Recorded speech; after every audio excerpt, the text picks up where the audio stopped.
برو.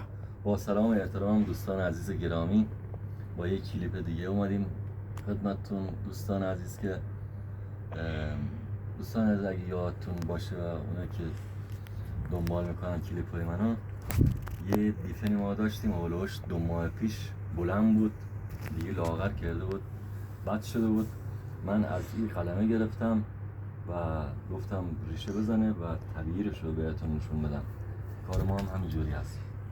او گلدون ما دیفن رو من قلمش کردم، به حساب 7-8 تا قلمه گرفتم ازش و به این شکل شدن که الان اینم یه دونه نمونه بارزشه.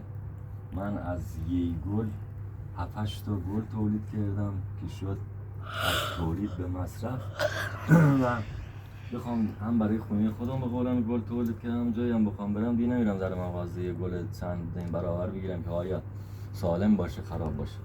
حالا اینو میخوام بکارمش، بردم دیدید که قلمه زدم اینجوریه، ریشه زده از پایینش، یه هم ریشه هاش هست، میخوام بذارمش تو گلدون.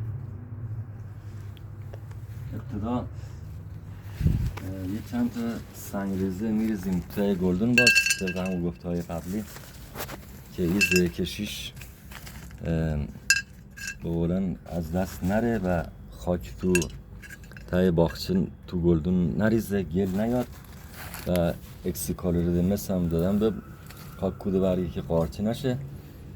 یه خورده کوده برگ میریزیم تو گلدونه.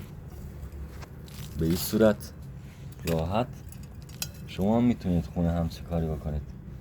این هم قلممون هست، دیفن باخیا و شده از تولید به مصرف. خیلی هم کار سختی نی، امتحان کنید و برای خودتون تولید گلگی ها بکنید. به این حالت کوده برگه هم میرزم روش، بخوردم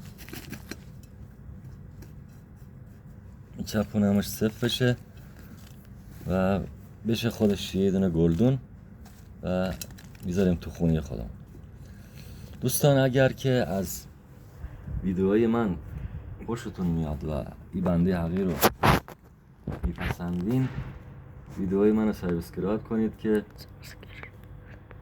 منم ویدیوام دیده بشه، بیام بالاتر و کارهای آموزشی، تکثیر گلگی ها، تولید گلگی ها، تکثیر، نگهداری اون، آفاتش، بگم چه سمی بهش بزنید، چه کودی به گلتون بدین که رشد داشته باشه. با کارم تجربی است، با 34 سال تجربه کاری فقط توی زمینه دارم و ممنون و متشکرم از شما عزیزان. شما رو به خدای بزرگ می سپارم.